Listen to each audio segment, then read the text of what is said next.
let's talk about Patrick Williams real quick. Patrick looks like he's going to be out for a while. He was hurt before the trade deadline. He's been hurt a good amount of his rookie contract. That's very true. He missed pretty much one complete whole season after he broke his wrist, and then he's missed. I mean, he did all right last year. I think he played. Did he play all 82 last year? I don't believe he played all 82, but I think it was like 75 plus. Yeah, it was decent enough. Kind of thing. He played a lot of games last year. Yeah, decent enough. But he's out, Goose. So we have a small lineup of Kobe White, Alex Caruso, DeMar DeRozan, Nikola Vucevic, and Ayo Dosunmu. That is who started the game today. Vooch 8. The first half, I feel like it's that Michael Jordan meme when Luke Longley comes out. Luke has 12 points, 4 rebounds, and 4 blocks at the end of the first quarter. And at the end of the game, he's got 12 points, 4 blocks, 4 rebounds. Look at Vooch tonight. 20 points and 9 boards in the first half for Vooch. He comes out in the second and does nothing and goes 10 for 19 total, 22 points and 14 boards for him. Ayo started off hot, cooled down real quick. Kobe, some of the opposite. Yeah, Kobe the opposite. Kobe, came out and got to his average, what he's kind of averaging right now. DeMar got on my nerves tonight with all the complaining, the constant complaint. Like, it just drove me nuts in the first half. He did it a couple times in the second half, drove me nuts. This is the best team in the NBA. They are going to get calls, and you're going to have to work harder. And you're an aging star who was not an all-star this year on a team that everybody's kind of just tired of talking about that needs to rebuild. Right.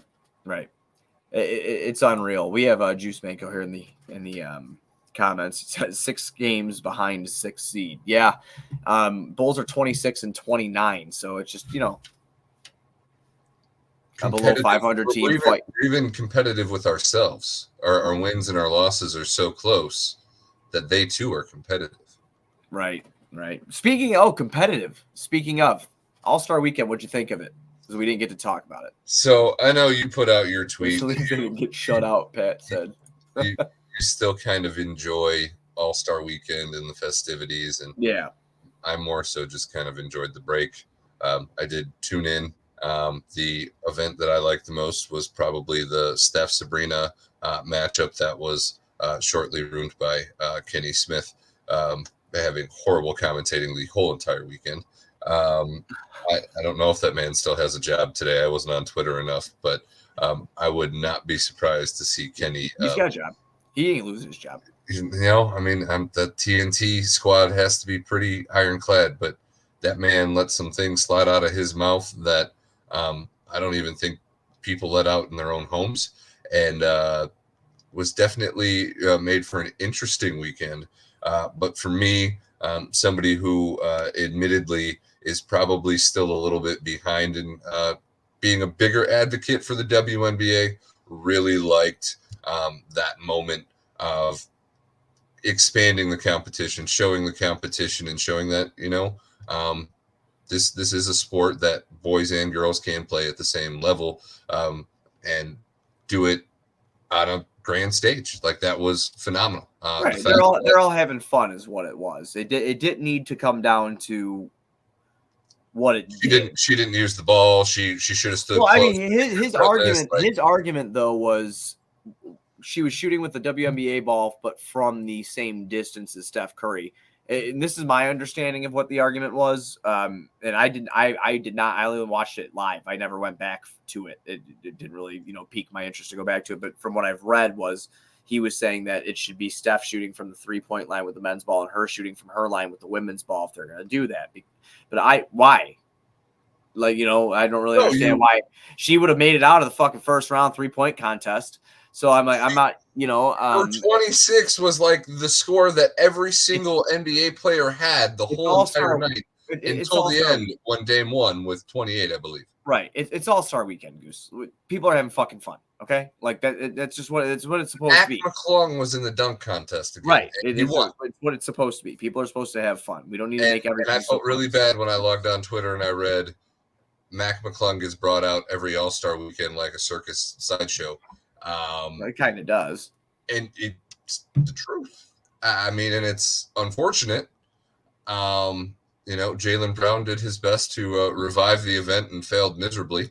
I just the festivities are not the same for Yeah, me. no, they're not the same. It's the nostalgia that gets me. It's just the nostalgia behind it all that gets me. I don't like, do I necessarily enjoy what the dunk contest has become? It's like, nah, not really. Like, they had some pretty dope dunks. They were trying some stuff, but you know what? A lot of that's been done. You know what I didn't enjoy? What's Not that? seeing any Bulls in the All Star event. No, it's tough. I mean, and I saw that's just, Lowry Markkinen in the event though. yeah, that it's just tough. Where the Bulls are at right now is it's just a fucking dumpster fire. Like, I I don't even know what to tweet about anymore. Like, because I'm you at have the like those point, accounts that throw out numbers like this guy's doing this or he shoots this at you this know, percentage at the rim. It's just like, for the longest time, I really tried to, I guess, ignore and completely just be in denial of the ownership situation. And it's not even just a Jerry problem. It's a Chicago sports problem, to where you have a fan base that's so dedicated regardless of what's going on, and you have such a big market in Chicago that you don't have to care to be profitable. right. And for all of these owners in our city right now, it's a business. It's not about trying to actually compete and win the competition and get a championship. It's about being good enough and making as much money as possible without spending more money than is necessary. And it's a horrible model, but it works. The Bulls are leading the league in attendance, and they're one of the most mediocre, disappointing teams to watch and to talk about. People are exhausted talking about what the Bulls should do with this roster after 2.5 years of being without Lonzo Ball. I noticed that a lot with the fan base too, just via social media wise, about how tired Just done. people are of talking about people that, especially wanted to see change, right? I mean, we came out again, and this kind of ties back into the Patrick Williams situation. What goes on with this medical staff for this organization in general? I know we've been complaining about it forever, but the severity of this Patrick Williams situation is just kind of confusing to me, and how all this went down. I mean, I've read some things like he might be going under the knife again. Like I read that. I read that he could be out for the rest of the season. It could be an extended period of time. I heard. I don't know what it's. Confuses me so much with this is we used to make all of our Jeff Tanaka jokes because obviously he was the face of the medical staff for the longest time. Right. Tanaka has not been with the team for several years now. Right. And at least in general, when it comes to medicine in the United States, Chicago is a hub. Like it's one of the best medical practicing areas for a big city, like in the whole entire country. He's got bad motherfucking luck, son. So the fact that we have athletes go down and like never come back up so frequently, or go down and mysteriously disappear for extended periods, makes no sense to me. And there should be an investigation because it has to be aliens. It fucking aliens, man. Yeah, but losing him, not having Zach, Torrey Craig hurts himself again during a workout, so he's fucking out. Do you think it was during a workout? Do we really think it was during a workout during All-Star Weekend? No, I don't think it was either. I don't think he John walled the shit out of it. He was drunk in a kitchen somewhere and he fell down. He's partying a little bit motherfucking too hard. Partying a little bit too hard. Yeah, I mean, this is what happens. So now you lose two of what I guess you'd consider the size on the team. You're really only your two small forwards you have on the team, not named Julian Phillips and Dalen Terry. And I am happy to see Julian Phillips getting minutes because he has provided some exciting minutes. Yeah, kid tries hard. Yeah, he tries hard, and I think he has some athletic intangibles that do translate. So there's been some exciting moments and maybe a little excitement in comparison to the expectations of a second round pick, obviously. But to see him out there and actually contributing is not bad. And as much as this pad injury is horrible, I don't think we're ever going to have to hear the words $20 million a year for Patrick Williams again. No. You haven't, and you're going to have people. This is what I can't stand this bullshit. But you're going to have fucking people arguing about what his potential might be and why he deserves that, or why he should get near that, or why it's league value for what he produces, or something like that, or just we just went through this with Zach LaVine. 100%, and that's why those people are fucking idiotic. I'm just being honest. And until you get off Zach LaVine's contract, you can't afford to pay somebody like that. You can't. Yeah, you need. Which is why holding on to Caruso made no sense because you're going to have to pay that guy $20 million if you can get him to sign on the dotted line. They fucked up so royally So bad. I hate how we come back to this, or it's just where the team is, but it's For just a whole year, we were talking about how they needed to trade this dude for Jonathan Kuminga.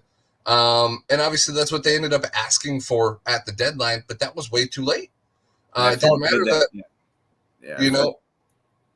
It felt good knowing that they should have done that and having that on audio that we had said that like a year ago.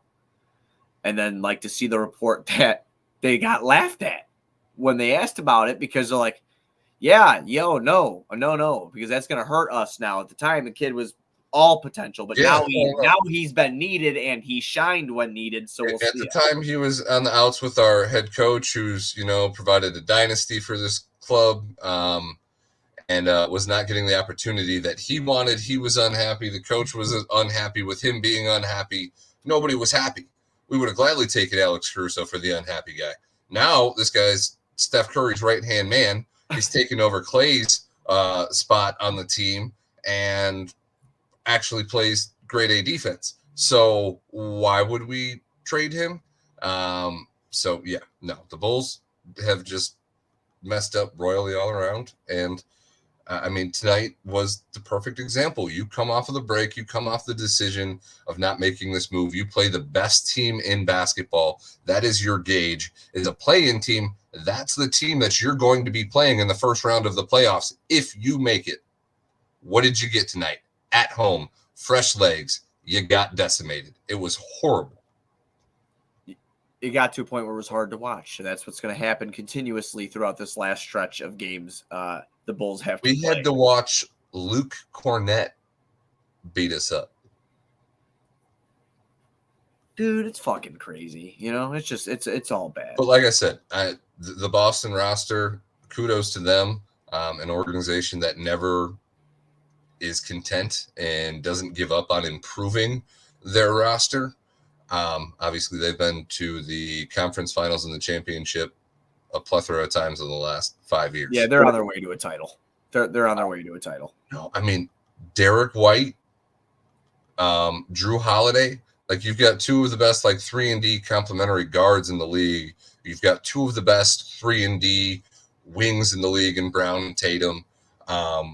And then you added Porzingis, who had a horrible night tonight, but in general has been a great fit for that team.